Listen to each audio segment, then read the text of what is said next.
Bonsoir, c'est Ragboy et on se retrouve ce soir avec la présentation de mon nouveau setup, ma nouvelle config pour l'enregistrement, le stream, le montage vidéo et surtout le plaisir de jouer. Je m'étais filmé en train de démonter l'ancienne config et d'installer la nouvelle, mais bon, c'est pas des plus intéressants, pas plus qu'un montage de Bob Morris en fait.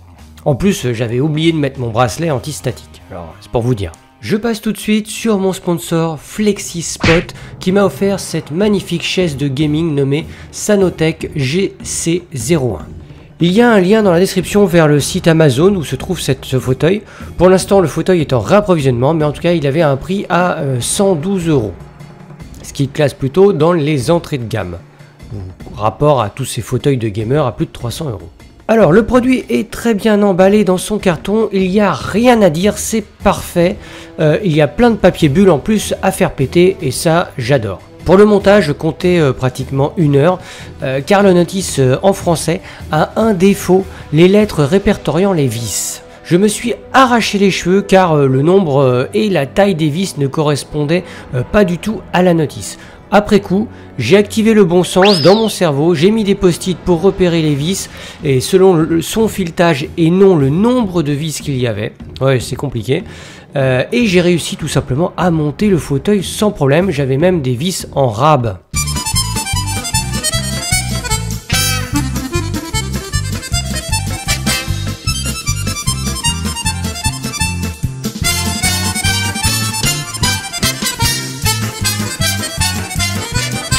Après cet écueil, place à l'utilisation du fauteuil. Alors le fauteuil, je vais pas vous mentir, il est très confortable. Les mousses sont assez épaisses et fermes, que ça soit sur les accoudoirs, l'assise ou même le dossier. Alors oui, c'est ferme et si vous avez le cul osseux comme moi, le fauteuil en fait vous incitera à faire des petites pauses et à vous lever. Mais en gros, pour la plupart des popotins que vous avez, sûrement avec peut-être un petit peu d'embonpoint, mais je ne serai parier, il sera des plus doux, des plus agréables. La fiche de vente vantait les mérites des roulettes très silencieuses et malheureusement, malgré mes 2 prises de son avec ma GoPro, le son est dégueulasse. Donc faudra me croire sur parole. En effet, le Sanotech GC01 est plutôt silencieux par rapport à mon fauteuil, mon ancien fauteuil. D'ailleurs, petit atout supplémentaire, les roulettes tournent très bien et très vite sur mon revêtement, ce qui ne génère en fait pas de virage supplémentaire quand on se déplace avec son fauteuil de côté. Je ne sais pas si vous avez l'image en tête, mais des fois il faut refaire un petit virage supplémentaire et c'est chiant, histoire de réajuster les roues dans le bon sens. Alors passons au réglage en hauteur. La course est plutôt courte par rapport à mon ancien fauteuil, c'est-à-dire qu'on ne peut pas le monter au même niveau que l'autre, d'ailleurs vous le voyez bien sur la vidéo. Mais l'assise est plus longue, donc les jambes en fait sont maintenues plus loin, ce qui casse moins la mousse sur le bord de l'assise. Le siège baquet, d'ailleurs du Sanotech, est très agréable et permet en fait un meilleur contrôle de la chaise. C'est-à-dire que si vous faites des mouvements orchestrés par votre popotin, il va être complètement en raccord, enfin ça va suivre directement. Donc, mais voilà, malheureusement, fini l'assise en tailleur car les accoudoirs sont trop longs et les sièges baquets, enfin le baquet en tout cas, remonte trop sur les côtés, donc très difficile de se mettre en tailleur. Mais bon, est-ce que c'est une position pour jouer ? Autre point, la course de la tige du siège est réglable en hauteur, enfin réglable très légèrement. Alors oui, ne faites pas comme moi de le sortir complètement puis de le réajuster juste à l'extrémité de la tige, sinon en fait vous allez abîmer le manche en plastique qui permet la bascule. En fait l'assise contient un manche à bascule en plastique et ça c'est assez fragile, donc faites attention, faites pas comme moi, je l'ai un petit peu abîmé, mais bon voilà. Donc mon conseil, enfoncez-le jusqu'au bout, jusqu'en bas, puis passez vos doigts entre l'assise et le dossier et à ce moment là serrez la vis pour bien le maintenir tout simplement, ce dossier. Alors oui, je suis grand et justement moi je me suis dit attendez, ça va pas aller en hauteur, ma tête va dépasser, c'est pas possible. Et en fait c'était totalement dans ma tête en fait cette idée là, puisque en fait le siège de base sans réglage m'allait très bien, donc je l'ai un petit peu remonté, mais c'est vraiment pour le chipotage. Passons sur le coussin des lombaires. Alors effectivement, il y en a partout, à chaque fois dans les sièges de gamer, il y en a toujours. Il est réglable comme dans n'importe quel siège de gamer et c'est parfait. Moi, je le réajuste un peu plus haut que les reins. Bon, voilà. Le coussin, lui, cervical, est à passer à l'extérieur en fait du dossier et non en fait dans les trous béants qui sont dans le dossier. Ces trous béants, ils ne servent que pour le réglage du coussin lombaire finalement. Sinon, en fait, si vous faites ça, vous passez votre coussin cervical là-dedans. Bah, il va pendre, ça va pas être agréable. Donc mon conseil, pour soulager les sangles élastiques de ce coussin cervical, retirez-le après votre session de jeu, ce sera que mieux. Alors il y a deux manettes sous le fauteuil, sous l'assise.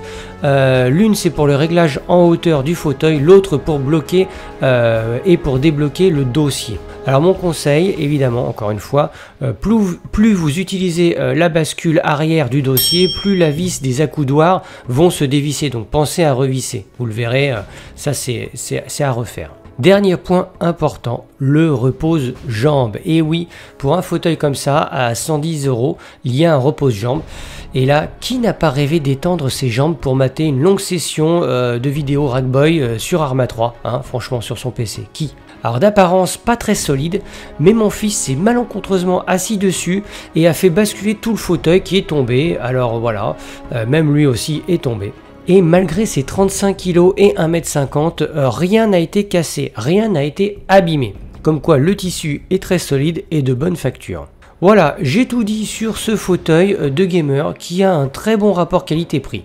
Il y a des fermetures éclairs partout, donc si vous souhaitez rajouter de la mousse ou planquer je ne sais quoi, c'est possible. Ça fait longtemps que j'étais sur ma chaise Ikea et je lorgnais des fauteuils de gamer, mais voilà, les prix étaient trop élevés. Mais je trouve, voilà, tout simplement que celui-ci retrouve un compromis assez intéressant. Voilà, je le recommande pour tous les gamers fauchés. Sur ce, passons à mon nouveau PC. Voici mon boîtier. Il s'agit d'un Fractal Design Define R5 acheté en 2014. C'est un gros boîtier, mais il est équipé d'un ventilateur à l'arrière. L'agencement est franchement superbe. Il y a même un ventilateur à l'avant pour faire donc ce qui s'appelle un entraînement d'air. Ici, on voit l'AMD Ryzen 7 3700X. Alors, on ne voit pas vraiment, il est caché derrière mon ventirad qui est un Noctua NHU12S avec un adaptateur que j'ai dû acheter en plus parce qu'effectivement, c'est le même ventirad que j'utilisais sur mon précédent i7. i7, et oui, que Intel, ça date quand même depuis 2005 que je suis chez Intel. Avant, j'étais chez AMD. Là, on peut voir un petit peu ma carte mère, mais surtout la RTX 2070 XC Black Edition Gaming 8 Go. Alors elle date déjà de 2018, mais alors franchement, elle est toujours aussi puissante et rien ne la fait ramer pour l'instant. Donc voilà, je la changerai sûrement d'ici 5 ans quand les développeurs auront décidé d'augmenter les standards graphiques pour suivre les nouvelles consoles, l'évolution des nouvelles consoles. Ici, on peut voir la fameuse Seasonic Focus 650 Gold. Alors pour moi, Seasonic, c'est le roi des marques de la référence, en tout cas des alimentations, et 650 watts, c'était le minimum pour faire tourner tout l'ensemble. On peut voir les plaques de goudron qui sont là, ça atténue totalement le bruit, la machine est totalement silencieuse. Moi, le bruit, c'est quelque chose que je cherche à cacher, donc moins il y a de ventilo, mieux c'est, et plus ça peut être atténué aussi, même de la lumière, j'aime pas les LED du tout. Donc on peut voir encore sur la droite du ventirad les barrettes mémoire qui sont des cruciales balistiques. Bon, le nom est très long, mais tout simplement c'est des 3600 MHz. L'intérêt pour moi c'est d'avoir des barrettes assez rapides. Ici on a les disques durs mécaniques, 2 Tera et 3 Tera, Seagate Barracuda, 7200 tours. Alors il y en a un, j'enregistre toutes les vidéos, l'autre je sauvegarde les vidéos, plus d'anciennes vidéos YouTube, donc il y a absolument tout dedans. Je sais, il y a un boîtier CD, DVD là-haut, mais il ne sert plus à rien, je l'ai toujours. Bref, c'est pas grave. Voilà, j'ai décidé de mettre des jeux lents, vieux et lents, sur des disques mécaniques et des jeux rapides sur les SSD. D'ailleurs, on le voit pas très bien, mais sur la carte mère, il y a un Kingston A2000 M2 NVMe 1 Tera. Et oui, c'est la petite nouveauté, mais toutes les consoles vont embarquer des disques NVMe. Donc ça va envoyer tellement du steak, beaucoup plus que les SATA SSD. Donc attendez-vous à des niveaux qui chargent d'ici 2022 si vous utilisez toujours des SSD SATA. Là on peut voir là à cet endroit là, voilà mes deux fameux SSD SATA, il y a un 512 Go et un 528 Go. Alors le 528 c'était mon ancien Windows qui était dessus, je sais pas quoi en faire, il n'y a plus rien du tout et comme les jeux vidéo maintenant font plus de 100 Go, ça sert pas à grand chose. Mais le 512 me sert pour des jeux comme Arma, comme Hell Let Loose, Battlefront 2, Beyond the Wire. Donc Là voilà, on peut voir l'accroche derrière qui est la fameuse adaptateur Noctua NMAM4 UXS, wow, putain, que j'ai dû acheter pour réutiliser mon Ventirad. C'est très intéressant de pouvoir réutiliser du matériel ancien, moi je trouve ça super, surtout en informatique, c'est tellement rare de nos jours de pouvoir faire ça. Qu'est-ce que je peux vous dire d'autre? Alors effectivement, sur le Kingston NVMe, je vais mettre des jeux un peu du futur, un petit peu particulier, juste en fait Star Citizen pour l'instant. Je me dis que c'est un jeu qui nécessite d'avoir la plus grosse puissance nécessaire, donc je vais le mettre sur ça. La carte graphique, non, on l'a déjà fait, c'est la carte mère. La carte mère, c'est une Asus Prime B550+. Et ce que j'aime beaucoup, c'est qu'elle est prévue pour le futur Zen 3, l'architecture Zen 3. Donc ce qui fait que même si j'ai acheté un processeur de dernière génération, là, je suis prêt pour les futures générations. Et ça, franchement, bah ça c'était top, elle est pas très chère et je me suis dit c'est parfait. En plus il y a encore un deuxième port NVMe, donc je suis paré pour le futur. Si mon disque de 1 Tera devient complètement plein, eh ben je mettrai un deuxième disque NVMe qui sera dédié qu'aux jeux vidéo ou qu'à des applications particulières.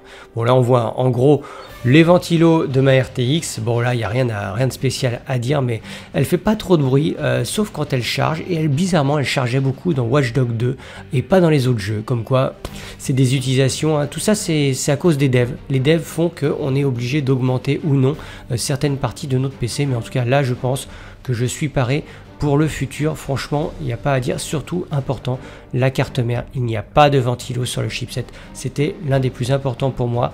Certes, ça va chauffer, j'aurai chaud cet hiver, mais je serai bien au chaud, mais c'est le principal. Voilà mon fameux poste de travail où tout se crée, tout s'enregistre et tout se joue. Alors, on fait encore le tour de la chaise. Alors vous la connaissez, la GC01, c'est un fauteuil de gaming entrée de gamme mais qui fait son taf. Je suis assis dessus et pour l'instant je ne vais pas la lâcher parce que je suis très bien dessus. Elle est au top pour l'instant, elle correspond à ce que j'ai besoin. On va passer sous le bureau sans mauvais jeu de mots. On retrouve mon boîtier refermé, donc avec les fameux dongles pour le casque, mais ça on va y revenir. J'ai pris un onduleur Eaton Protection Station 800 VA. C'est nécessaire quand on habite à la campagne et qu'on a des coupures de courant intempestives. Je suis ici équipé d'une Creative Gigaworks T3 qui est l'ancien kit de télé de Rager. C'est aussi un 2.1 d'appoint. On a le pédalier du driving, mais on va y revenir un petit peu. Bah non, on y va tout de suite. C'est le Logitech Driving Force GT Gaming Well. Il a remplacé mon Momo, mais pas dans mon cœur. Pour l'instant, bah, il traîne un peu au bord du bureau, mais il est top. Et quand je rejouerai à des jeux de voiture comme TDU Solarcron, bah, il fera le taf. Ici, on trouve le Corsair Void Pro RGB Wireless. Alors, je cherchais un casque sans fil qui englobe les oreilles pour pas cher. Il correspond parfaitement. Voilà, malheureusement, après 2 ans d'utilisation, la batterie tombe assez vite en rade. Elle tient le temps d'une soirée Arma, quoi, 3-4 heures. Ici, on a le throttle du Thrustmaster T16000M FCS OTAS. Il est pour moi superbe cet OTAS. C'est un super joystick. J'en ai fait la démonstration en 2016, l'unboxing. Je vous mets le lien dans la description en haut à droite, enfin en haut. Il est suffisant pour des petites sorties sur Star Citizen ou en Tigre sur Arma 3 ou bientôt en X-Wing sur Squadron. Franchement, il est bien. Il souffre toujours du problème de son petit frère, c'est-à-dire que les touches seront toujours pas marquées. Là, on voit les 2 petites enceintes du fameux Creative Gigaworks. C'est très bien. Moi, ça fait le taf quand je veux me faire une petite soirée d'un jeu solo. C'est reposant que d'avoir un casque qui chauffe les oreilles. Là, on peut voir mon fameux Blue Yeti avec 2 filtres pop. Ben oui, parce que je pouffe beaucoup. C'est un cadeau que j'avais reçu à mon pot de départ de mon ancienne boîte. Et bah, franchement, c'était l'incarnation du micro pour youtubeur de l'époque. Et pour moi, je le trouve encombrant. Il capte tous les bruits de l'environnement. Pour laisser une play pour les montages. Pour ceux qui me suivent en live sur Twitch, qui voient faire du montage audio, c'est l'horreur. On se retrouve avec mon clavier qui est un Logitech Gaming Keyboard G510 indémodable, pas de touche mécanique, ça reste des membranes, mais franchement il a 10 ans d'ancienneté et il fait toujours son taf. Il y a toujours des touches de macro qui sont là, des profils, un petit écran LED, plusieurs couleurs, c'est le top. Ici, le Hyundai V240D V2, c'est un format 16 dixièmes, vous l'aviez précédemment vu dans ma précédente vidéo de grotte. C'est mon deuxième écran, puisque mon troisième écran est mort, donc c'est celui qui me sert à faire les retours, qui voit, c'est plus mon écran de jeu. Mon écran de jeu, tout simplement on le voit en dessous, mais là c'est ma caméra, ma webcam C920 de chez Logitech, elle est très bien, c'est une caméra en 1080p qui fait son taf depuis le temps. Ici, le Acer XG270 HU, c'est un 16 neuvième borderless, très fin et surtout il a une fréquence en 144 GHz. 2,21 gigawatts. Et oui, comme vous pouvez voir, la dalle de 27 pouces est presque identique à la 24. Ici, c'est la souris de Rakkid, puisque c'est plus la mienne à cause de mes problèmes de poignet. C'est quand même la Logitech J502 Proteus Core. C'est devenu sa souris préférée. Ici, on voit ma MX verticale, toujours chez Logitech. C'est devenu ma souris de jeu. Et je vous invite à mater la vidéo que je mets sur ce bel objet. Il est dans le lien en haut à droite. C'est quelque chose de très bien. Elle est sans fil et elle tient la route pendant longtemps. Il n'y a pas besoin de la recharger toutes les 5 minutes. Voilà, je crois qu'on a fait le tour. Non, sous la chaise, il y a forcément quelque chose pour protéger le parquet. C'est du plexi souple, c'est du lino. Il y a les chaussons aussi, comme vous pouvez voir, pour les chaussons de Koba, pour se réchauffer quand on vit dans le froid. Non, il fait très bien, c'est chauffé par le bas chez moi, mais j'ai toujours besoin de petits chaussons, et les chaussons de Koba, c'est encore mieux. Voilà, vous avez vu l'ensemble, vous avez vu chez moi. Voilà, sur ce, je pense que vous avez tout vu. Oui, il n'y a plus mon filet. Mon filet, je l'ai retiré, je ne sais pas où le mettre encore. Derrière mon PC, mais c'est plus un attrape-poussière qu'autre chose, alors je ne sais pas trop. Je tiens à remercier tout particulièrement FlexiStop pour la chaise de gaming et aussi Trustmaster pour les joysticks qui sont mes sponsors sur cette partie-là. Merci à vous, sans vous, j'aurais pas pu m'asseoir ni jouer à des jeux comme Star Citizen. Voilà, maintenant vous connaissez mon chez moi, n'hésitez pas à me donner votre avis dans les commentaires, à vous abonner, à mettre un pouce bleu évidemment, et puis à cocher surtout la petite cloche pour être informé des dernières vidéos. N'hésitez pas aussi à me dire si vous avez des questions sur le matériel. Sur mon Discord, il y a un channel prévu pour ça et on peut s'échanger des bons procédés là-dessus. Sur ce, je vous laisse là, à très bientôt, ciao ciao.